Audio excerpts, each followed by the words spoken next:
Hey there, welcome to today's video. Today we are going to tackle an interesting problem that can arise when working with struct allocations in C. The problem we're looking at involves creating an object that allocates additional data when setting its fields.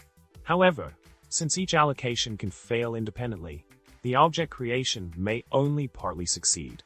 This can lead to a messy situation where memory is not properly cleaned up, causing memory leaks. Quite a problem, right? Now, let's dive into the solution for this tricky situation. The most common approach to handling this problem involves utilizing the goto statement in C. By strategically placing goto labels for error cases, we can jump forward to the corresponding cleanup steps in reverse order of the allocations. This ensures that we free up memory in the correct order, preventing memory leaks and effectively cleaning up resources. The provided code snippet demonstrates this technique, allowing for a more concise and maintainable solution. Remember, sometimes a little goto can go a long way in C programming. Cool solution, right? To wrap things up, we've explored a clever way to address the problem of partial object creation and memory cleanup in C.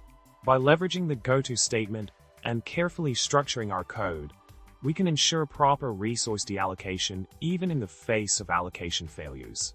It's all about maintaining clean and efficient code practices, even in the face of complex memory management scenarios. I hope you found this video helpful and informative. Don't forget to subscribe, like, and leave a comment below with your thoughts. Until next time, happy coding!